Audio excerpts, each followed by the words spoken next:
கர்த்தருடைய பரிசுத்த நாமம் மகிமை அடைவதாக. இந்த நாளிலும் கூட ஆண்டவருடைய வார்த்தை பகிர்ந்து கொள்ளும்படி வாய்ப்பு கொடுத்த பாஸ்டர் அனிஷ் மற்றும் பிரதர் சசிகுமார் மற்றும் உள்ள அனைவருக்கும் ஆண்டவராகிய இயேசுவின் நாமத்தில் நன்றிகளையும் வாழ்த்துக்களை தெரிவித்துக் கொள்கிறேன். ஜெபம் செய்வோம்.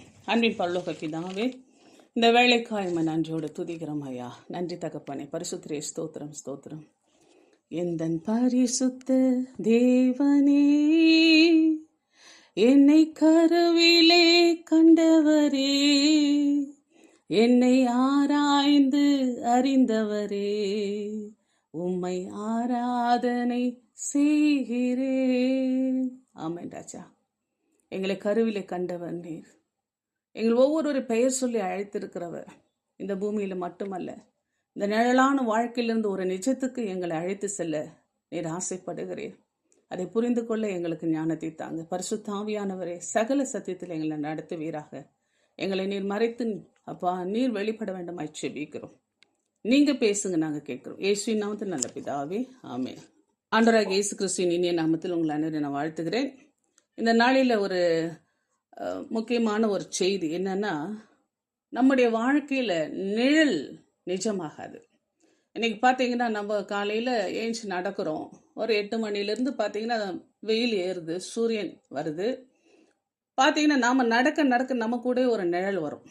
8 மணி 9 மணி 10 மணினா கொஞ்சம் பார்த்தீங்கன்னா அந்த நிழல் நம்ம கூடவே வரும். அந்த நிழல் பார்த்தீங்கன்னா கொஞ்சம் பெருசாக இருக்கும், சின்னதாக இருக்கும். நம்ம போக போக அந்த நிழலினுடைய வளர்ச்சியும் பெருசாகிட்டே இருக்கும். ஆனால் ஒரு கட்டத்தில் ஒரு மணி போல் பார்த்தீங்கன்னா நிழல் இருக்கிற இடமே தெரியாது. ஏன்னா அந்த நிழல் நமக்குள்ளேயே வந்துடும். ஏன்னா நமக்குள்ளேயே அது அடங்கிடும் அந்த நிழல். இதே போலதான் ஆண்டவராகிய இயேசு கிறிஸ்து சொல்றாரு, இந்த உலக வாழ்க்கை ஒரு நிழல்.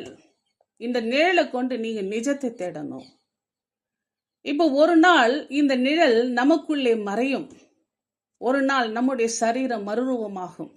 அதை தான் தேவன் நமக்கு சொல்லிக் கொடுக்கிற இந்த சத்தியங்களை நம்ம சரியா புரிந்து கொள்ள கர்த்தர் நமக்கு உதவி செய்வாராக. நிஜத்தினுடைய சாயல் தான் நிழல். இந்த வாழ்க்கை ஒரு சாயல், பரலோக வாழ்க்கையினுடைய சாயல். தேவன் நமக்கு ஒரு உதாரணத்தை சொல்லி கொடுத்திருக்கிறார். ஏற்கனவே வேதத்தில் பார்க்கும்போது மோசே குறித்து சொல்லும் பொழுது மோசே கிட்ட ஆண்டவர் சொல்றாரு, நீ ஒரு ஆசரிப்பு கூடாரம் கட்டு அப்படின்றாரு. இந்த ஆசரிப்பு கூடாரம் எப்படி கட்டணுமா, பரலோகத்தினுடைய மாதிரியின்படி கட்டு, அந்த நிழலின்படி கட்டு. இன்னைக்கு நாம கூட பார்த்தீங்கன்னா யாரை போல இருக்குன்னா, கர்த்தருடைய மாதிரியின்படி இருக்கிறோம், அவருடைய சாயலா இருக்கிறோம். எல்லாமே பார்த்தீங்கன்னா ஒரு சாயல், ஒரு மாதிரி, ஒரு நிழல். ஆனா நிஜம் எப்போ? இனிமேதான் நிஜம். நிஜத்துக்குள்ள பிரவேசிக்கிறதுக்காக தான் தேவன் நம்ம என்ன செய்கிறார், அழைத்திருக்கிறார். அந்த நிஜத்தை கண்டுபிடிக்கிறவர்கள் பாக்கியவான்கள். இன்னைக்கு தேவன் நமக்கு சொல்லியிருக்கிற ஒரு காரியம் பாருங்க. அப்போஸ்தலர் 7ஆம் அதிகாரத்தில் 44வது வசனத்தை சொல்லும் பொழுது, நீ பார்த்த மாதிரியின்படி சாட்சியின் கூடாரத்தை உண்டு பண்ணுவாயாக. அப்போ ஆண்டவர் சொல்றாரு, பார்த்த மாதிரியின்படி நீ உண்டாக்கு. அதே போல பார்த்தீங்கன்னா, இந்த முதலாங்கூடாரம் நிற்கும் அளவும் பரிசுத்த ஸ்தலத்துக்கு போகிற மார்க்கம் இல்லை. இந்த சத்தியத்தை நல்லா புரிஞ்சுக்கணும். எபிரேயர் 9:8 சொல்லும்போது முதலாங்கூடாரம் நிற்கும் அளவும், அப்போ இந்த மாதிரி இருக்கிற வரைக்கும் பரிசுத்த ஸ்தலத்துக்குள்ள போக முடியாது. அப்போ இந்த நிழலை நீ நம்பிட்டு இருந்தீன்னா, இந்த உலகத்தை நீ நம்பிட்டு இருந்தீன்னா, நிஜமாகிய அந்த பரலோக ராஜ்யத்துக்குள்ள பிரவேசிக்க முடியாது. இதை நல்லா தெரிஞ்சுக்கணும். அப்போ இன்னைக்கு நிறைய பேர் என்ன செய்யறாங்க, நிழலையே பிடிச்சிக்கிறாங்க, நிழல் தான் நிஜம் என்று. ஆனால் இந்த உலகம் நமக்கு ஒரு நிழல், பரலோகம்தான் நிஜம். தேவன் சொல்றாரு, இந்த அழியக்கூடிய இந்த சரீரத்தை கொண்டு அழியாத ஒரு நித்திய ஜீவனுக்குள்ளாய், அந்த மகிமையின் சரீரத்துக்குள்ளாய் நம்ம பிரவேசிக்கணும்னு ஆண்டவர் விரும்புறார். இன்னைக்கு இந்த சரீரம் ஒரு நாள் மறுரூபமாகும். இந்த சரீரம் ஒரு நாள், ஒரு இமை பொழுதுல, ஒரு நிமிஷத்துல ஆண்டவர் நம்ம மறுரூபத்தை கொண்டு போவார். 1 தெசலோனிக்கர் 4:16, 1 கொரிந்தியர் 15ஆம் அதிகாரம் 51வது வசனம், இதெல்லாம் நீங்க வாசித்து பார்த்தீங்கன்னா தெரியும். அதனால இது ஒரு கிறிஸ்துவ ஜீவியம் என்பது ஒரு ஆவிக்குரிய ஜீவியம். இதை நல்லா புரிந்து கொள்ள வேண்டிய ஒரு விஷயம். இன்னைக்கு நாம் எல்லாருமே கிறிஸ்தவர்கள் ஏதோ ஒரு நிழல் வாழ்க்கை தான் வாழ்ந்து கொண்டிருக்கிறோமே தவிர ஒரு நிஜ வாழ்க்கையில வாழறோமானா கொஞ்சம் ஒரு கேள்விக்குறிதான். இன்னைக்கு சரீர வாழ்க்கை இந்த வாழ்க்கை போல ஒரு ஆவிக்குரிய வாழ்க்கை ஒன்று உண்டு என்பதை புரிந்து கொள்ள வேண்டும். ஒரு ஸ்பிரிச்சுவல் லைஃப் நாம் கண்டுபிடிக்கணும். இன்னைக்கு நம்ம சரீர வாழ்க்கையே பிரதானம், இந்த உலகமே பிரதானம் ஓடிக்கொண்டு இருக்கிறோம். ஆனா இதற்கும் மேல இந்த புறமான மனுஷன், வெளியில பார்க்கக்கூடிய இந்த மனுஷனை போலவே நமக்கு உள்ள ஒரு மனுஷன் இருக்கிறான், உள்ளான மனுஷன் ஒருத்தர் இருக்கிறான், நம்ம ஆத்துமான்னு ஒன்று இருக்குது அப்படின்றது இன்னைக்கு அநேகர் புரிந்து கொள்ளாமலே இருக்கிறார்கள். அப்போ இந்த பூமிக்குரிய கூடாரம், இந்த வீடு எல்லாம் அழிந்து போகும். இந்த கூடாரம், பூமிக்குரிய கூடாரமாக இந்த சரீரம் அழியும். அதே போல இந்த பூமி அழியும், நம்ம இருக்கிற இந்த உலகம் அழியும். ஆனால் அழியாத ஒன்று எது? அந்த அழியாததை நம்ம தேடுறோமா? ஆண்டவர் சொல்றாரு, இந்த புறமான மனுஷனுக்கு நடக்கிற எல்லாமே பாத்தீங்க சொன்னாக்கா அந்த உள்ளான மனுஷனுக்கும் தேவைப்படுது.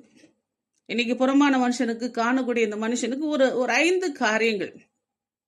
உதாரணமா சொன்னா, இந்த புறமான மனுஷன் பிறக்கிறான், அவனுக்கு ஒரு பிறப்புன்னு ஒன்று உண்டு, அவனுக்குன்னு ஒரு பேர் வைக்கிறாங்க.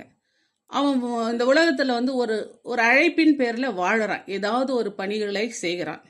அதே போல இந்த புறமான மனுஷனுக்கு ஒரு குடியிருப்பு இருக்குது, அதே போல அவனுக்கு சொத்து சுதந்திரம் அப்படின்ட்டு சில காரியங்கள் இருக்கு. இப்போ ஒரு 5 காரியம். இந்த 5 காரியங்களும், பல காரியங்கள் உண்டு, நான் அதை சுருக்கி 5ல கொண்டு வரேன். ஏன்னா இது நிறைய விஷயங்களை நம்ம பேசுறதுக்கு நேரம் இல்லை, அதனால சுருக்கமா உங்களுக்கு சொல்ல விரும்புறேன். அப்போ இந்த 5 காரியங்களை நாம் ஸ்பிரிச்சுவல் லைஃப்ல கொண்டு வரணும்.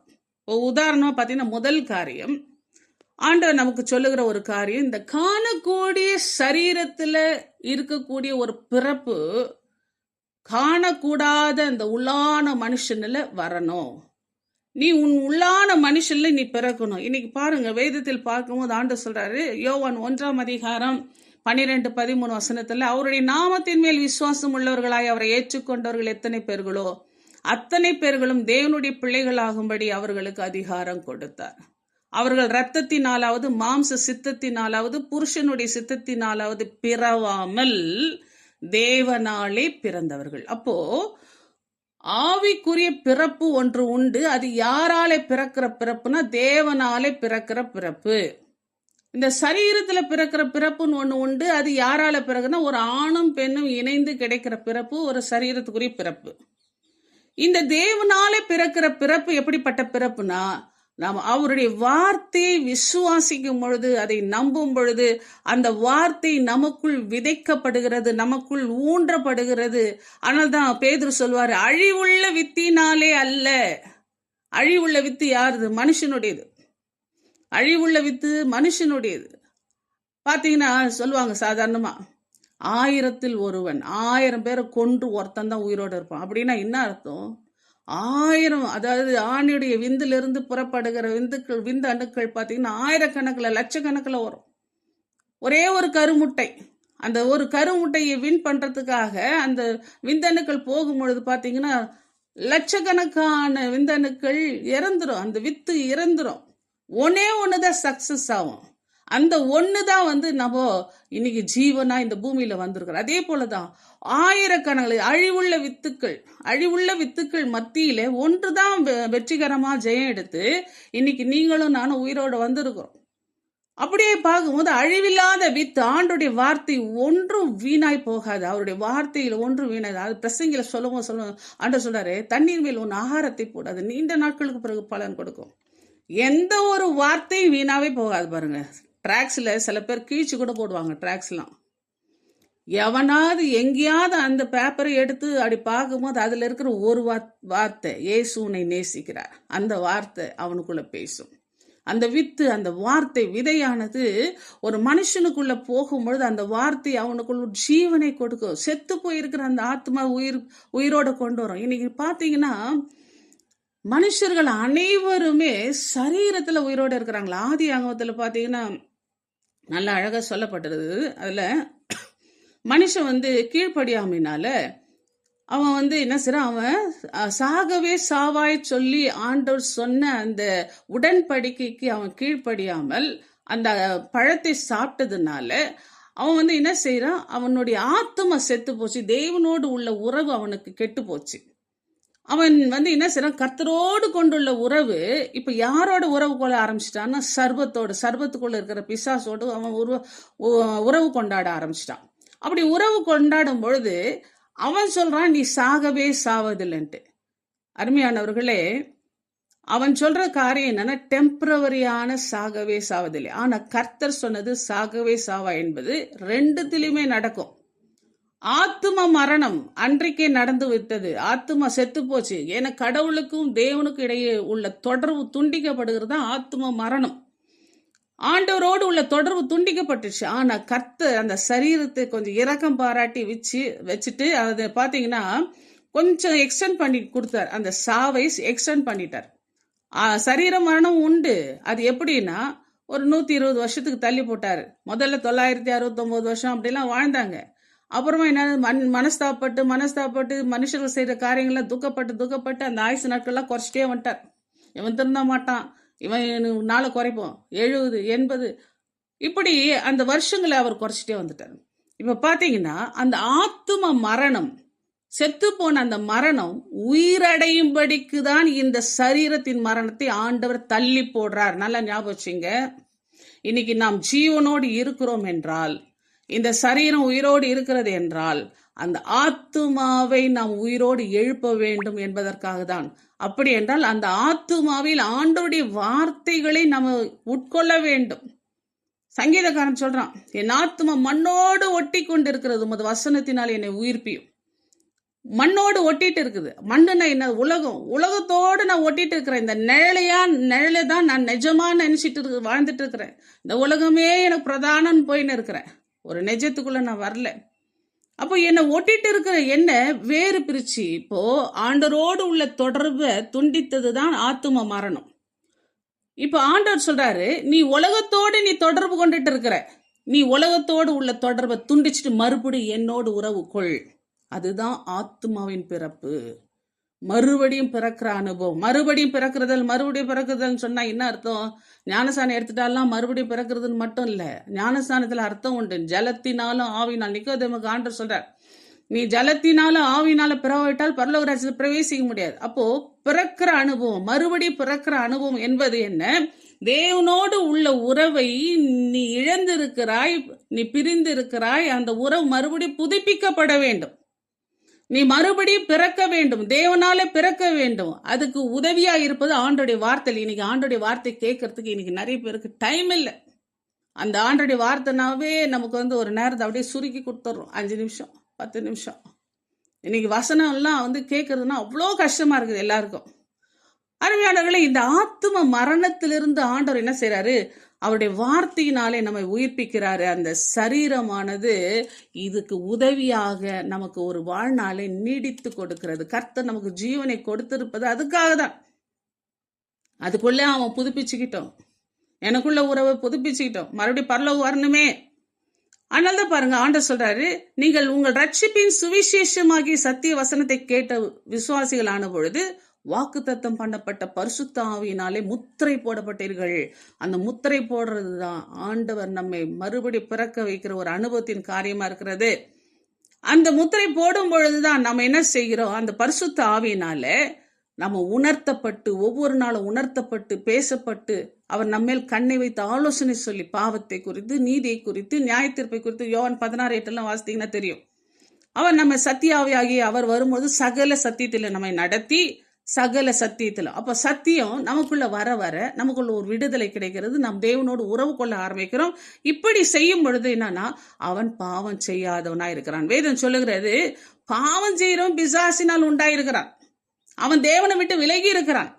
ஆனா ஒரு ஆத்ம பிறப்பு, உள்ளான மனுஷனுடைய பிறப்பு, பரிசுத்த ஆவியினாலே பிறக்கிற பிறப்பு. பரிசுத்த ஆவியானவர் ஒரு ஆண்டோடைய வார்த்தை கேட்ட உடனே உள்ள வந்து அவர் நம்ம ஹெல்ப் பண்ண ஆரம்பிக்கிறார். ஒரு தேற்றவாளனா இருக்கிறார், ஒரு துணையாளரா இருக்கிறார். அப்படி இருக்கும் பொழுது அவர் சொல்றாரு, தேவனால் பிறந்த எவனும் பாவம் செய்யான், ஏன்னா அவருடைய வித்து அவனுக்குள் இருக்கிறதே. 1 யோவான் 3:9 சொல்லுது, அவருடைய வித்துனா வசனம், வார்த்தை அவனுக்குள் இருக்கிறது. வார்த்தை ஒரு மனுஷனை ஷேப் பண்ணும், வார்த்தை ஒரு மனுஷனை பரிசுத்தம் பண்ணும்.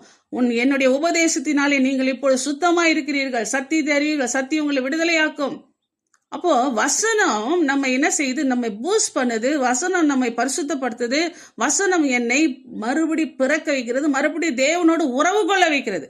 தேவனை விட்டு விலகி இருக்கிற வாழ்க்கை தான் பாவம், அதுதான் ஆத்தும மரணம். அருமையானவர்களே, இந்த நாளில் ஆண்டவர் நமக்கு சொல்லித்தர காரியம் இதுதான். அதனால தேவனுடைய பிள்ளைகளாய் முதல் விஷயம் அது. அப்போ தேவனால் பிறக்கிற பிறப்பு. ரெண்டாவது, நான் சுருக்கமாக உங்களுக்கு வேகமாக இந்த சத்தியங்களை சொல்ல விரும்புகிறேன். ரெண்டாவது காரியம், பரலோகத்தில் நம்முடைய பெயர் எழுதப்பட வேண்டும். பிறந்துட்டோம் ஆண்டோடைய வார்த்தையினால் பிறந்துட்டோம். ஆனா நம்ம பேர் ஆண்டர் எழுதிடுறாரு, பிறக்கும் போதே எழுதிடுறாரு. என்ன ஞானஸ்தானம் சத்தியத்தை கேட்கும் போது பரிசுத்தாவியானவர் வந்துடுறாரு. பரிசுத்தாவியானவர் வந்த பிறகு சத்தியத்தில் நடத்த கீழ்ப்படிஞ்சு அடுத்தது ஒரு காரியம் செய்யறார், ஞானஸ்தானத்துக்குள்ள வரும் பொழுது அங்க ஞானஸ்தானம் ஒரு உடன்படிக்கை. அந்த உடன்படிக்கைக்கு வரும்போது உடனே என்ன செய்யுது, நம்முடைய பேர் பரலோகத்தில் எழுதுற, ரெஜிஸ்டர் பண்ற. இப்ப பாருங்க, ஸ்கூல்ல எல்லாம் பிள்ளைங்களுக்கு அட்மிஷன் போடுவோம். நாங்களாம் டீச்சர்ஸாக இருக்கிறதுனால எங்களுக்கு நல்லா தெரியும். அப்போ பார்த்தீங்கன்னா ஸ்கூலில் பிள்ளைங்களுக்கு பேர் எழுதுவோம். பேர் எழுதின பிள்ளைங்க தான் கிளாஸில் உட்கார வைப்போம். பேர் இல்லாத பிள்ளைங்கள நாங்கள் கிளாஸில் உட்காந்தா யாராவது திடீர்னு அதிகாரிகள் வந்தாக்கா என்ன செய்வாங்க, எண்ணி பார்ப்பாங்க, தலையெல்லாம் எண்ணி பார்ப்பாங்க. ஒரு பிள்ளை எக்ஸஸாக இருந்தால் இது ஏன் பேர் எழுதலை, எதுக்காக உட்கார வச்சுக்கிறீங்க அப்படிலாம் கேள்வி கேட்பாங்க. பேர் இல்லாத பிள்ளைங்க உள்ள ஏற்றுக்க முடியாது. பால்வாடியில் வேணால் ஏற்றுக்கலாம், பால்வாடியிலலாம் ஏற்றுக்கலாம். ஆனால் ரெகுலர் ஸ்கூல்ல ஏற்றுக்க முடியாது. பேர் ரெஜிஸ்டர் பண்ணணும். அதே போல் ரெஜிஸ்டர் பண்ண பேர் இன்னைக்கு ஸ்கூலில் அட்டண்டன்ஸில் பேர் போட்ட பிறகு ரெகுலராக அட்டண்டன்ஸ் போட்டு வருவோம். ஒரு பிள்ளை வரலன்னு வச்சுங்க, தொடர்ந்து 1 மாதம் வரல, 2 மாதம் வரல, 3 மாதம் பார்த்துன்னே இருப்போம். 3 மாதம் ஆச்சா வரலையா, ரெகுலர் லாங் ஆப்சண்ட் போட்டுருவோம். லாங் ஆப்சன்டீஸ் போட்டுட்டு என்ன செய்வோம், லெஃப்ட் பண்ணிடுவோம். இன்னைக்கு இதே தான் பரலோகம், இதே தான் செய்யும். நீங்கள் ஞானஸ்தானம் எடுத்து உடன்படிக்கை செய்து ஆண்டோடைய வசனத்தை கீழ்ப்படிந்து நீங்கள் ரெகுலராய் தேவனோடு உறவு கொண்டால், டெய்லி தேவனுக்கு அட்டண்டன்ஸ் போட்டுறீங்கன்னா, அட்டண்டன்ஸ் கொடுத்துட்டே இருந்தீங்கன்னா, அவரோடு அட்டென்ட் பண்ணினே இருந்தீங்கன்னா பிரசன்ட் போட்டுக்கிட்டே வருவார். ஒருவேளை நீங்கள் தேவனை விட்டு விலகி, ஆண்டவரை விட்டு விலகி, நீங்கள் ஆண்டை விட்டு தூரமா போயிட்டீங்கன்னா ஆப்சன்ட் போட்டுக்கினே வருவார். பார்ப்பார், 1 மாசம் டைம் கொடுத்து பார்ப்பார். கனி கொடுக்குமா, அதான் தோட்டக்காரனுக்கு ஓமையில சொல்லும் பொழுது கனி கொடுக்குமா. ஆண்டவரே இன்னும் கொஞ்ச நாள் கொத்தி எரு போடுறான் ஆண்டவரே. அருமையானவர்களே, ஆண்டவர் கொஞ்ச நாள் பார்த்துனே இருப்பார். ஒரு நாள் அவர் விட்டுட்டு போய்விடுவார். பரிசுத்தாவியானவர் கூட அதேதான். எபேசியர் 4:30 சொல்லும்போது, மீட்கப்படும் நாளுக்கென்று கொடுக்கப்பட்ட முத்திரையாய் கொடுக்கப்பட்ட பரிசுத்தாவியை துக்கப்படுத்தாதீர்கள். அவர் உங்களுக்கு சொல்றதை கேளுங்க, கீழ்ப்படிங்க. அந்த ஆவியானவர் சொல்றதை நீங்க கேட்டு கீழ்ப்படியில வச்சிங்களேன், ஒரு நாள் உங்களை விட்டு போயிடுவார். அவர் போனாவே உங்க பேர் ஜீவ புஸ்தகந்து எடுக்கப்படும். நல்லா தெரிஞ்சுங்க, நம்ம கிறிஸ்தவர்களாக அழைக்கப்பட்டிருக்கிறோம். அந்த கிறிஸ்தவனா அழைக்கப்பட்டு கிறிஸ்துவ ஞானஸ்தானம் எடுத்த பிறகு நம்ம பேர் ரெஜிஸ்டர் ஆயிடுது. இன்னைக்கு நம்ம பேரெல்லாம் ஜீவ புஸ்தகத்துல இருக்குது. நல்ல ஞாபகம், ஜீவ புஸ்தகத்துல இருக்குது. ஆனால் முடிவு வரைந்து நிலைத்திருப்பவனே ரட்சிக்கப்படுவான். அப்போ முடிவு பரியந்த யாரை நிலைச்சிருக்கிறாங்களோ அவங்க பேர் தான் என்ன செய்து ஆண்டவர் ஜீவ புஸ்தகத்துல வச்சிருப்பார். இன்னைக்கு முடிவு பரியந்த நம்ம இருக்கிறோமா? ஏன்னா வேதத்துல சொல்றது, அப்போஸ்தலர் 2:47 ரட்சிக்கப்பட்டவர்களை அனுதினமும் ஆண்டவர் சபையில சேர்த்துக்கிட்டே இருக்கிறாராம். ரட்சிக்கப்பட்டவர்களை அனுதினமும் ஆண்டவர் சபையில சேர்த்துக்கிட்டே, ஒவ்வொருவருக்கும் அந்த சபையில சேர்த்துக்கிட்டே இருக்கிறார். அதே போல பாத்தீங்கன்னா இன்னைக்கு நம்ம ஒவ்வொருத்தருக்குடைய பெயரையும் ஆண்டவர் என்ன செய்யறாரு, குறிச்சு வைக்கிறாரு. பாருங்க, பெர்கமு சபைக்கு வெளிப்படத்துல சொல்லும் பொழுது அழகா சொல்லுவாரு, ஜெயம் எடுக்கிறவனுக்கு தான் அந்த பெயர், புதிய பெயர். இன்னைக்கு உலகத்துல அப்பா அம்மாங்க நாள் பார்த்து, நேரம் பார்த்து, ஜோசியம் பார்த்து, ஏல தொடங்குற பேரு, பில தொடங்குற பேரு, ஜேல தொடங்குற பேருன்ட்டு அவங்க பேர் ராசி வச்சு பேர்லாம் வச்சிருப்பாங்க. ஆனா இவங்க வைக்கிறதுக்கு முன்னாடியே பிரசங்கில ஒரு வசனம் சொல்லுது, ஆண்டவர் இந்த பூமியில ஒரு மனுஷன் பிறக்கிறதுக்கு முன்னாடியே அவனுடைய பெயரை அவர் அறிந்திருக்கிறார். இருக்கிறவன் எவனும் தோன்றும் முன்னே, பிரசங்கி 6:10 சொல்கிறது. இருக்கிறவன் எவனும், அவன் எந்த ஜாதியா இருக்கட்டும், எந்த கோத்திரமா இருக்கட்டும், யாரா இருக்கட்டும், இருக்கிறவன் எவனும் தோன்றும் முன்னே பேரிடப்பட்டு இருக்கிறான். அப்படின்னா என்ன அர்த்தம்? அவனுக்கு ஒரு பேர், இப்போ ஜெயசெலின்னு எனக்கு பேர் இருக்குதுன்னா, எனக்கு எங்க அப்பா அம்மா வைக்கிறதுக்கு முன்னாடியே, உலக தோற்றத்துக்கு முன்னாடியே கர்த்தர் எனக்கு வச்சுட்டார். இது உலகத்துக்கு ஆண்டவர் வைக்கிற பேரு, மனுஷர்கள் வைக்கிற பேரு, இது ரெண்டும் ஒன்னா இருக்கும். ஆனா இதை விட அதிகமாய் நான் ஆண்டவருக்கு கீழ்ப்படிந்து ஞானஸ்தானம் எடுத்து ஒரு உடன்படிக்கை செய்யும் பொழுது ஆண்டவர் என்ன செய்யறாராம், ஒருவரும் அறியாத ஒரு பெயர் ஒன்று ஆண்டவர் வைக்கிறாராம். அதை தான் வெளிப்படுத்தல் 2:17 சொல்லுது. ஆவியானவர் சபைகளுக்கு சொல்லுகிறதை காதுள்ளவன் கேட்க கடவன். ஜெயங்கொள்ளுகிறவனுக்கு ஜீவ புஸ்தகத்துல கடைசி வரைக்கும் பேர் இருக்குது பாருங்க, அவனுக்கு ஒரு ஸ்பெஷல் பேர். இப்போ உதாரணத்துக்கு பார்த்தீங்கன்னா ஆப்ராம்ட்டு ஒரு பேர் அவங்க அப்பா அம்மா வச்ச பேர். கர்த்தர் ஒரு பேர் வைக்கிறார் பாருங்க, ஆப்ரஹாம். ஆண்டவருக்கு பேர் வைக்கிறதுல ரொம்ப இஷ்டம். சாராய், சாரால், யாக்கோபு, இஸ்ரேல். ஆண்டவர் பேர். பிசாசுக்கும் பேர் வைக்கிறதுக்கு இஷ்டம். எப்படி தெரியுங்களா? தானியலுக்கு என்ன பேர் வச்சான் பிசாசு? பெல்ஷாத்சார். அனனியா, அசரியா, மீஷாவேலுக்கு என்ன பேர் வச்சாங்க? Shadrach, Meshach, Abednego. எப்படியெல்லாம் கர்த்தர் செய்யறாரு அப்படியெல்லாம் பிசாசும் செய்யும். ஒலியின் தூதன் வேஷம் போடும்.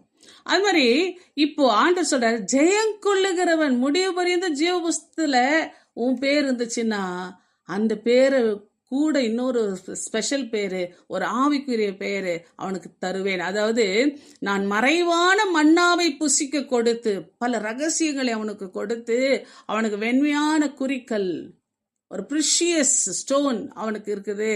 அந்த கல்லின் மேல, அந்த ப்ரிஷியஸ் ஸ்டோன்ல இப்ப பாத்தீங்கன்னா மரகத கல் அப்படின்னா, அதாவது ஒரு 10 விதமான கற்கள் வந்து நேத்தம் பார்த்தேன். 10 விதமான கற்கள் வந்து இந்த உலகத்துல ரொம்ப விலை அதிகமா, ஒரு சின்ன துண்டு கூட கோடிக்கணக்கில் போகும்னு சொல்றாங்க. இந்த மரகதம், அந்த கல் பார்த்தீங்கன்னா அது ஆக்சுவலாக பார்த்தீங்கன்னா ஒரு 4வது இடத்துல தான் இருக்குது. அந்த கல் வந்து ராஜாக்கள் தன்னுடைய கிரீடத்தில் வைக்கிறதுக்கு ஆசைப்படுவாங்க, மரகத கல். ஆனால் தேவன் வந்து என்ன சொல்ற, வெண்மையான ஒரு குறிக்கல். அப்போ எல்லாத்தோட ப்ரீஷியஸா இருக்கும் அந்த கல். அப்போ அதுல வந்து நமக்கு ஒரு பேர் எழுதி வைக்கிறாராம். வேறொருவனும் அறியக்கூடாத பேர், யாருக்கு தெரியாது, அது நமக்கு மட்டுமே. அந்த கல்லின் மேல் எழுதப்பட்டதும் அதை பெறுகிறவனே அன்றி, யார் ஜெயிக்கிறானோ, இந்த உலகத்தை ஜெயிக்கிறானோ அவனுக்கு மட்டும் தெரிகிற மாதிரியான ஒரு பெயரை ஆண்டவர் நமக்கு வச்சிருக்கிறார். ஒரு ஸ்பெஷல் பேர். இன்னைக்கு நம்ம பேர் வச்சு கூப்பிடுறோம் பிள்ளைகளுக்கெல்லாம். ஒரு பேர் வைப்போம், 10 பேர் வச்சு கூப்பிட்டுன்னு இருப்போம். அப்பா ஒரு பேர் வைப்பாங்க, அம்மா ஒரு பேர் வைப்பாங்க, மாமா ஒரு பேர் வைப்பாங்க, எல்லாம் வைப்பாங்க. ஆனால் கர்த்தர் வந்து என்ன செய்யறாரு, நமக்கு ஒரு ஸ்பெஷல் பேர், ஒரு செல்ல பெயரை ஆண்டவர் நமக்காக வச்சிருக்கிறார். அதனால தான் வேதம் சொல்லுகிறது, சங்கீதம் 87:5 சீயோனை குறித்து இன்னான் இன்னான் அதிலே பிறந்தான் என்று சொல்லப்படும், உன்னதமானவர் தாமே அதை ஸ்திரப்படுத்துவார். இன்னான் இன்னான் பிறந்தான், சீயோன்ல பிறக்கிறான். யார் பிறக்கிறானோ அவனுக்கு ஒரு பேரு. கர்த்தர் ஜனங்களை பேர் எழுதும் பொழுது அவர் ரெஜிஸ்டர் பண்றார். நல்லா ஞாபகம் வச்சுங்க, கர்த்தர் ஜனங்களை பேர் எழுதும் பொழுது இன்னான் அதிலே பிறந்தான் என்று அவர்களை தொகையிடுவார். எத்தனை பேர் பிறந்திருக்கிறாங்கன்ட்டு தொகையிடுறாராம். சங்கீதம் 87:5-6 வீட்டில் வாசித்து பாருங்க. அதனால எபிரேயர்ல சொல்லும் பொழுது, பரலோகத்தில் பேர் எழுதியிருக்கிற முதற் பேரானவர்களிடத்தில் யாவருக்கும் நியாயாதிபதியாகிய தேவனிடத்தில் பூர்ணராக்கப்பட்ட நீதிமான்களுடைய ஆவிகளிடத்தில் புதிய உடன்படிக்கையின் மத்தியஸ்தராகிய இயேசுவின் இடத்திற்கு ஆபேலின் ரத்தம் பேசினதை பார்க்கலும் நன்மையானவர்களை பேசு ரத்தமாகிய தெளிக்கப்படும் ரத்தத்திற்கு வந்து சேர்ந்தீர்கள். அப்போ ஆண்டவர் வந்து பரலோகத்துல பேர் எழுதியிருக்கிற முதற் பேரானவர். அவர்கிட்ட நம்ம போய் ஒரு நாள் சேர போறோம். அப்போ நம்முடைய பெயரை ஆண்டவர் சொல்ல போறார். ஆகவே நம்முடைய பெயர் ஜீவ புஸ்தகத்துல எழுதி இருக்குது, அதை நாம காப்பாற்றணும். அப்போ நம்ம முதல்ல வந்து ஜீவ புஸ்தகத்துல எழுதப்படுதான்றதும் முதல் விஷயம். எழுதப்படணும். எழுதப்படத்துக்கு செய்ய வேண்டியது என்ன? கீழ்ப்படிதல். ஆண்டோடைய சத்தியத்துக்கு கீழ்ப்படிஞ்சா அது எழுதப்படும். வசனத்தை கேட்டுட்டு இன்னைக்கு நிறைய பேர் பார்த்தீங்கன்னா, இன்னைக்கு கிறிஸ்தவர்கள் என்ற பேர்ல நம்ம ஓடின்னு இருக்கிறோம். ஆனா உண்மையான கிறிஸ்தவர்களா இருக்கிறோமான்றது ஒரு கேள்விக்குறிதான். அப்போ கிறிஸ்து அவன் எப்போ மாறுறான்னா, கிறிஸ்துவனுடைய வார்த்தைக்கு தன்னை ஒப்பு கொடுத்து கிறிஸ்துவின் சாயலை தான் பெற்று கிறிஸ்து அவன் அந்த சாயலை அவன் பிரதிபலிக்கிறவனா மாறணும். அப்போ முதல் கீழ்ப்படுதல் தெரியுங்களா? முதல் தேவநீதி, இயேசு செய்த அதே தேவநீதி அவன் செய்யணும். இயேசு செய்த முதல் தேவநீதி என்ன? அவர் ஞானஸ்தானம் எடுக்கணும் அவசியம் இல்லை. ஆனா அவர் முழுகி ஞானஸ்தானம் எடுத்தார். அந்த முழுகி ஞானஸ்தானம் எடுக்கும் பொழுது அதே அந்த அனுபவத்தை ஒரு கிறிஸ்தவன் செய்யும் பொழுது முதல் நீதி அவன் நிறைவேற்றுகிறான். அப்பொழுது அவனுடைய பெயர் ஜீவ புஸ்தகத்தில் எழுதப்படுகிறது. இன்னைக்கு தேவ நீதி நிறைவேற்றுகிறதா உண்மையான கிறிஸ்தவன். அவனுடைய பெயர் தான் ஜீவ புஸ்தகத்தில் எழுதுறார். இன்னான் இன்னான் என்று சீயோனில அவனுடைய பெயரை தேவன் தொகையிடுகிறார். சரி, 3வது காரியத்துக்கு போகும். அடுத்தது பார்த்தீங்கன்னா பரம அழைப்பு. ஆண்டவர் வந்து பார்த்தீங்கன்னா இந்த பூமியில நிறைய பேருக்கு நம்ம வாழறோம். ஒரு வாழ்ந்துட்டு இருக்கிறோம். இப்போ பார்த்தீங்கன்னா கிறிஸ்தவர்களாக வாழுறோம். அதே போல் ஒரு தாய் தகப்பன், ஒரு டீச்சர், ஒரு மருத்துவர், இப்படி பலவிதமான அழைப்புகள் மத்தியில் நம்ம வாழ்ந்துட்டு இருக்கிறோம். ஆனால் கர்த்தர் ஒரு கிறிஸ்தவருக்கு நீ என்னவா இரு, நீ டீச்சராக இரு, இல்லை ஒரு டாக்டராக இரு, அல்ல ஒரு நர்ஸாக இரு, நீ எப்படின்னா இரு, ஆனால் உனக்குள்ள ஒரு ஸ்பிரிச்சுவல் லைஃப்பில் ஒரு அழைப்பு ஆண்டவர் கொடுக்குறார். என்ன அழைப்பு தெரியுங்களா? எபிரேயர் 3:1 இப்படி இருக்க பரம அழைப்புக்கு பங்குள்ளவர்களாகிய பரிசுத்த சகோதரரே. அப்ப ஆண்டவர் என்ன செய்றாரு? நம்மை பரம அழைப்புக்கு அழைக்கிறார். பரம அழைப்புக்கு பங்குள்ளவர்களாகிய சகோதரரே என்று ஆண்டவர் சொல்றார். அப்ப நம்ம அறிக்கை பண்ணுகிற அப்போஸ்தலரும் பிரதான ஆசாரியருமாய் இருக்கிற கிறிஸ்து இயேசுவை கவனித்து பாருங்கள். அப்ப கிறிஸ்து இயேசுவை கவனித்து பாருங்கள். கிறிஸ்து இயேசு எப்படி இருக்கிறார்?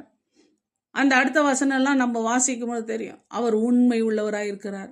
மோசையை விட உண்மை உள்ளவராய் இருந்தார். மோசே தன் வீட்டில் உண்மை உள்ளவனாய் இருந்தார். அப்ப இயேசு கிறிஸ்து அவரை விட மேற்பட்டவரான குமாரனாய் உண்மை உள்ளவராய் இருந்தார். இப்படியெல்லாம் வசனங்கள் வருகிறதை பார்க்கணும். அப்போ கிறிஸ்து இயேசு நமக்கு ஒரு மாதிரி. இயேசு கிறிஸ்துவை கவனித்து பாருங்கள், கவனிக்கணும். அவர் எப்படி வாழ்ந்தார், என்ன சார்? அப்போ கிறிஸ்து இயேசு இந்த பூமியில வாழ்ந்து என்ன செய்றாரு? அடிமையின் ரூபம் எடுத்து வந்தார், தன்னையே தாழ்த்தினார். அதே நேரத்தில் கிறிஸ்து இயேசு இந்த சிந்தை உங்களில் இருக்க கிடையாது. அப்போ அந்த சிந்தை எப்படிப்பட்ட சிந்தை? அடிமையின் ரூபம் எடுத்த சிந்தை, தாழ்மையின் சிந்தை ஒன்று. ரெண்டாவது பார்த்தீங்கன்னா பிதாவின் சித்தத்தை செய்கிற சிந்தை. எந்த நேரமும் ஃபார் எக்ஸாம்பிள் பார்த்தீங்கன்னா மத்தேயுல அநேக இடங்களை சொல்வார், திரளான கூட்டங்கள்லாம் கூடி சூழ்ந்துட்டு வருதான். ஆனால் அந்த நேரத்தில் உடனே சீஷர்ட்ட சொல்லார், நம்ம அக்கறைக்கு போவோம், வாருங்கள், நம்ம அக்கறைக்கு போவோம்.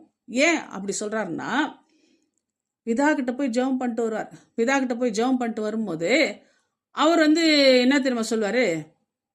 நீ இன்னைக்கு இங்கே உனக்கு ஊழியம் இல்லை, நீ அக்கறைக்கு போனாதான் உனக்கு ஊழியம் அப்படின்னு ஆண்டவர் சொல்றாரு.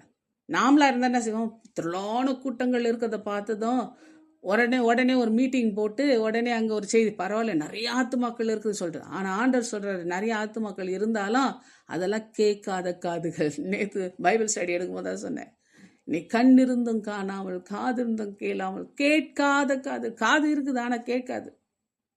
அந்த மாதிரி ஜனங்கிட்ட பேசி என்ன பிரயோஜனம்? ஆனால் ஆண்டவர் சொல்றாரு, பிதாவாகிய தேவன் சொல்றாரு, நீ இன்னைக்கு இங்க பேசாதப்பா, இன்னைக்கு அவங்க திரளா இருந்தா கூட அதுல ஒண்ணு கூட தேராது, நீ இன்னொரு இடத்துக்கு போ அப்படின்னு தான் சொல்லுவாரு. அப்போ உடனே என்ன சரி, இயேசு கிறிஸ்து சீஷரை கூட்டின்னு அடுத்த அக்கறைக்கு போவோம், வாருங்கள், அக்கறைக்கு போவோன்ட்டு போவார். இன்னைக்கு நாம என்ன செய்யறோம்? பிதாவின் சித்தம் செய்யறோமா?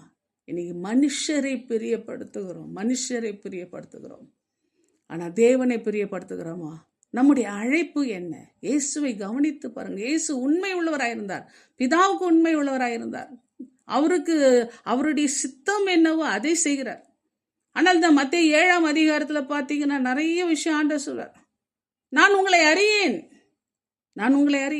நீ பேய ஓட்டு, பிசாசு ஓட்டு, நீ பெரிய ஊழியக்காரனாயிரு, நீ எப்படிப்பட்டவனாயிரு, ஆனா ஆண்டவர் சொல்றாரு, நான் உங்களை அறியேன்.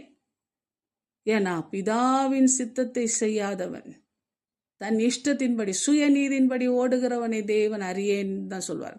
அப்போ இயேசு கிறிஸ்துவை கவனித்து பார்த்து இயேசு கிறிஸ்துவிலிருந்து நாம் கற்றுக்கொள்ள வேண்டிய விஷயங்கள் அநேகம் இருக்கிறது. அவர் போலவே நம்ம அந்த சிந்தை, கிறிஸ்தேசில் இந்த சிந்தை நமக்கு வரணும், தாழ்மை சிந்தை. இன்னைக்கு ஒரு ஸ்டேஜுக்கு மேலே ஆயிடுச்சுன்னா அவங்கள கையில பிடிக்க முடியறதில்ல. சிலரெல்லாம் ஊழியக்காரங்களா இருந்தாலும் சரி, உண்மையிலுமே சொல்றேன், யாரா இருந்தாலும் சரி, ஒரு ஸ்டேஜ் வந்துட்டாவே ஒரு ஹைஃபையா அவங்க தங்களை ஃபீல் பண்ணிக்கிறாங்க. இல்லை, உயர தாழ்மை ரொம்ப அவசியம். ஆண்டவர் என்ன செய்யறாரு? அந்த தாழ்மையின் சிந்தை தான் அவர் விரும்புகிறார். பிசாசு பெருமைனால வந்தது தான். இன்னைக்கு ஊழியத்துல பெருமை இருக்கக்கூடாது, நம்முடைய கிறிஸ்துவ ஜீவியத்தில் பெருமை இருக்கக்கூடாது. ஒரு 10 ரூபாய் கொஞ்சம் எக்ஸ்ட்ரா வந்துச்சுன்னா, ஒரு கொஞ்சம் சொத்து பேங்க் பேலன்ஸ் கொஞ்சம் இருந்துச்சுன்னா பெருமை. என்ன பெருமை வேண்டி இருக்கு? ஒரே நிமிஷம் அஸ்ஸாம் பாருங்க. அஸ்ஸாமில் பார்த்தீங்கன்னா வெள்ளம் வந்துச்சு, எவ்வளோ பெரிய மாடிகள்லாம் ஒரே நிமிஷத்தில் அழிஞ்சு போச்சு. தேவன் நினைச்ச ஒரு செகண்ட்ல மனுஷனுடைய வாழ்க்கையை சின்ன பணமாக்க முடியும். ஒரு நிமிஷம் போதும் அவருக்கு. ஒரு நிமிஷம் கூட இல்லை, ஒரு நொடி பொழுது போதும்.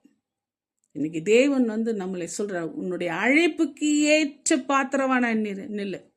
ரோமர் 14:7 சொல்றது, நம்மில் ஒருவனும் தனக்கென்று பிழைக்கிறதும் இல்லை, தனக்கென்று மறிக்கிறதும் இல்லை. அப்படி இருக்கும்போது நாம் பிழைத்தாலும் கர்த்தருக்கு என்று பிழைக்கிறோம், நாம் மறித்தாலும் கர்த்தருக்கு என்று மறிக்கிறோம். ஆகவே நாம் என்ன செய்கிறோம்? நாம் கர்த்தருடையவர்களாக இருக்கிறோம். ஆகவே தேவன் நமக்கு கொடுத்த வரங்களும் அவர் அழைத்த அழைப்புகள் மாறாதவைகள். அப்போ தேவன் நமக்கு சொல்லியிருக்கிற இந்த காரியத்தை நம்ம புரிந்து கொண்டு நம்ம நடக்கணும். அப்போ தேவன் நமக்கு கொடுத்த அழைப்புக்கு ஏற்ற பாத்திரவான்களா மாறணும்னு சொல்லிட்டு ஆண்டவர் சொல்றாரு. நீங்கள் அழைக்கப்பட்ட அழைப்புக்கு பாத்திரவான்களாய் நடந்து மிகுந்த தாழ்மையோடும் சாந்தமும் நீடிய பொறுமை உடையவர்களாய் அன்பில் ஒருவரை ஒருவர் தாங்கி சமாதான கட்டினால் ஆவின் ஒருமையை காத்துக்கொள்வதற்கு ஜாக்கிரதையாயிருங்கள் என்று ஆண்டவர் சொல்றார்.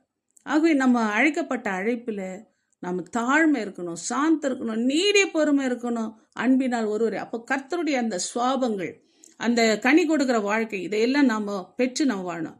ஆனால் 2 தெசலோனிக்கர் 1:12 சொல்லும்போது, தேவன் உங்களை தமது அழைப்புக்கு பாத்திரராகவும் தமது தயவுள்ள சித்தம் முழுவதையும் விசுவாசத்தின் கிரியையும் பலமாய் உங்களிடத்தில் நிறைவேற்ற வேண்டும் என்று எப்பொழுதும் உங்களுக்காக வேண்டிக் கொள்கிறோம். அப்போ தேவன் நம்ம எந்த அழைப்புக்கு அழைத்திருக்கிறார், பரம அழைப்பு, நம்ம போய் சேரணும்.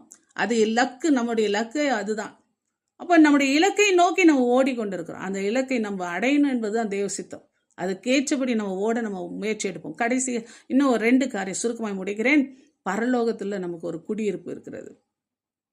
நம்முடைய குடியிருப்பு பிலிப்பியர் 3:20 சொல்லும்போது, இங்கு நமக்கு குடியிருப்பு நிறைய இருக்குது. வீடு வாசல் அது இதுன்னு சொல்லிட்டு என்ன ஏகப்பட்டது வச்சிருக்கிறோம், சொத்து சுகம் எல்லாம் வச்சிருக்கிறோம். ஆனால் ஆண்டவர் சொல்ல இதெல்லாம் அழியக்கூடியது. ஆனால் நம்முடைய குடியிருப்போ பரலோகத்தில் இருக்கிறது. அங்கே இருந்து கர்த்தராகி இயேசு கிறிஸ்து என்னும் இரட்சகர் வர எதிர்பார்த்து கொண்டிருக்கிறோம். அப்போ அந்த குடியிருப்புல இருந்து இயேசு கிறிஸ்து நம்மளை அழைச்சிட்டு போய் மறுபடியும் அங்க குடி வைக்கிறதுக்காக வரப்போகிறார். நம்ம பனிஷ்மெண்ட் ஏரியாவில் இருக்கிறோம். இப்போ நம்ம பனிஷ்மெண்ட் ஏரியா நல்லா தெரிஞ்சுங்க. இது நமக்கு நிஜம் அல்ல, நிழல். நாம் இருக்கிறது பனிஷ்மெண்ட் ஏரியா. இந்த ஏரியாவிலேருந்து நம்மளை தப்பிக்க வச்சுட்டு கூட்டிட்டு போவார். ஆண்டவர் சொல்றார், தெரிந்து கொள்ளப்பட்டவர் நிமித்தமா அந்த நாட்கள் குறைக்கப்படும். ஏன்னா அந்த பனிஷ்மெண்ட் ஏரியாவில் இனிமே பனிஷ்மெண்ட் தான், எல்லா இடங்களும் பனிஷ்மெண்ட் தான் ஆண்டவர் கொடுத்துட்டே இருக்க போறார், தண்டனைகள்.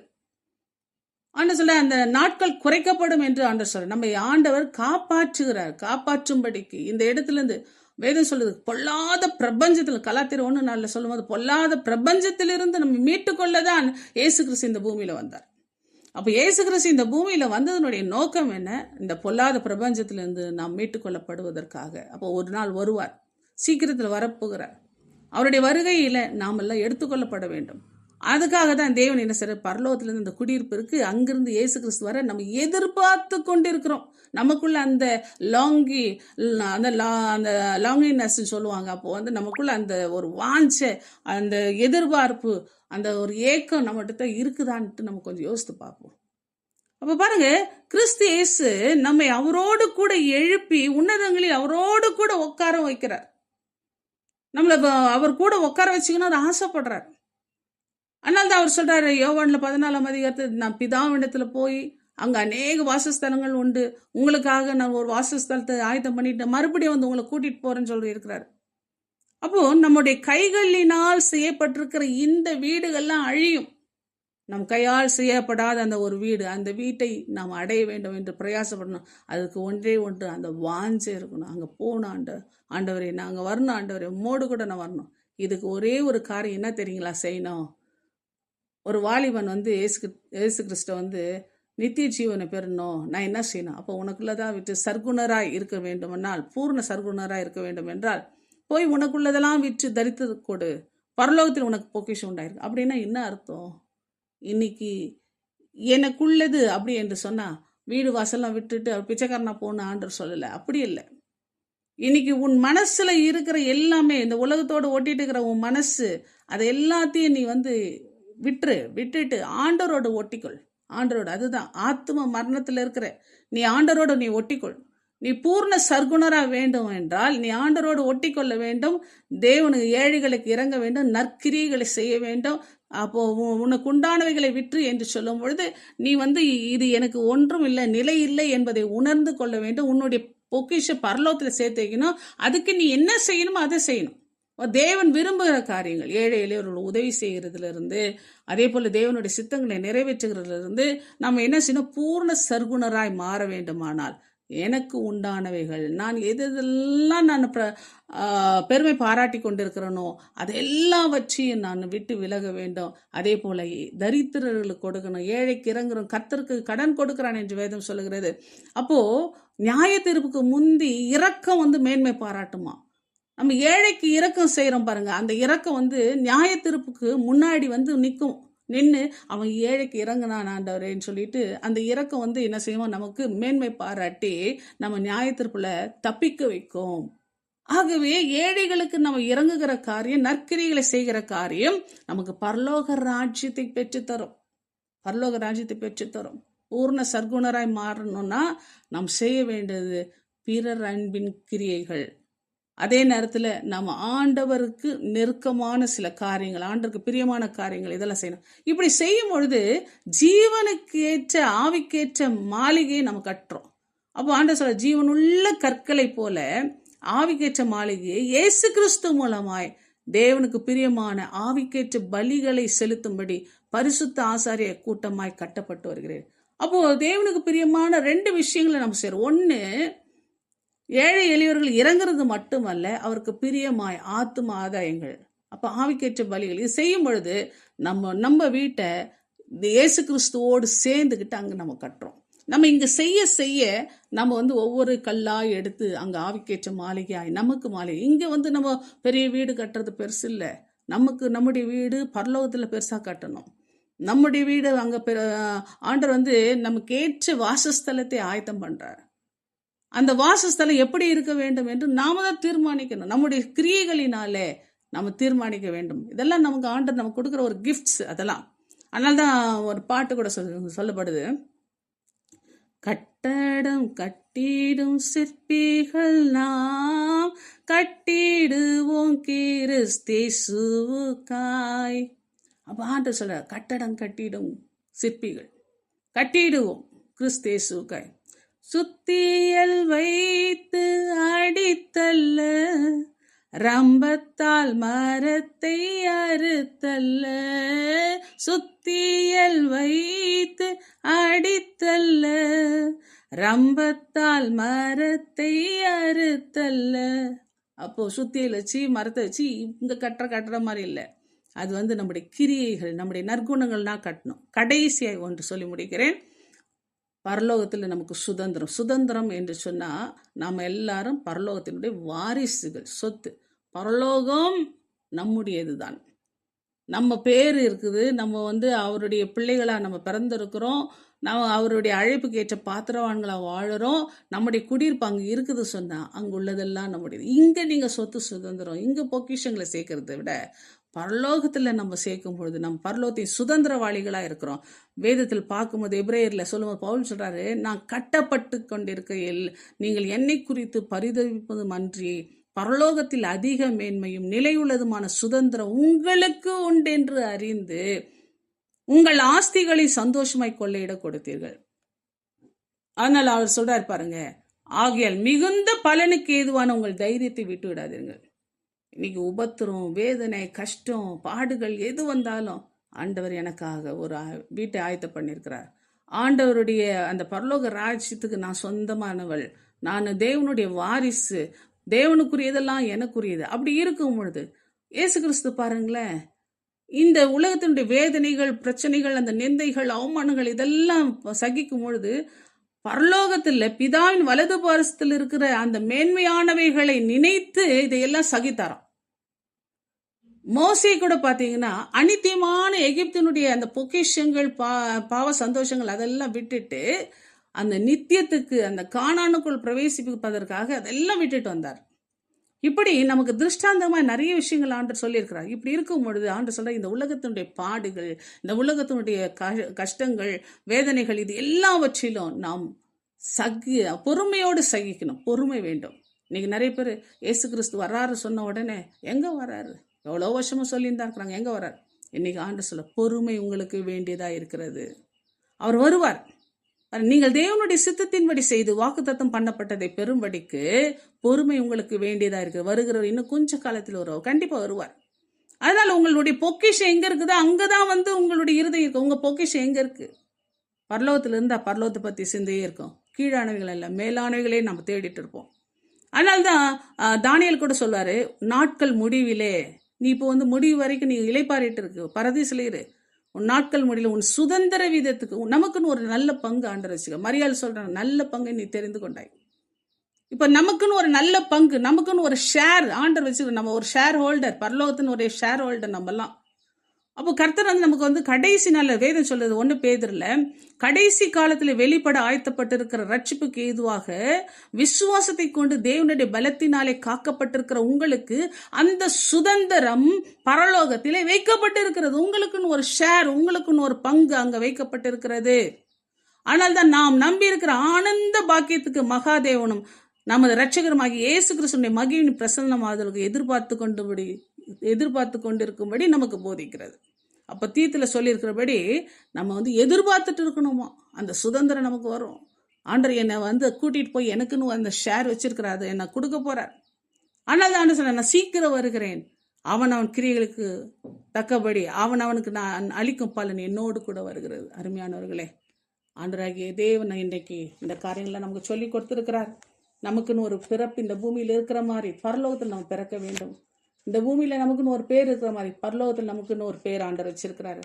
ஆண்டர் நமக்கு கொடுத்த அந்த பரம பங்குள்ளவர்களாய் நம்ம மாறுவோம். பரலோகத்தில் நம்ம ஒரு குடியிருப்பு இருக்கிறது. பரலோகத்தில் நமக்கு ஒரு சுதந்திரம், ஒரு பங்கு வைக்கப்பட்டிருக்கு. அதுக்காக ஒவ்வொரு நாள் ஏக்கத்தோடு நாம் ஓடிக்கொண்டே இருப்போம். நிச்சயமாகவே முடிவு உண்டு, நிச்சயமாகவே நமக்கு ஜெயம் உண்டு. ஆண்டவர் இந்த நாளை நமக்கு ஆசீர்வாதம் தருவாராக.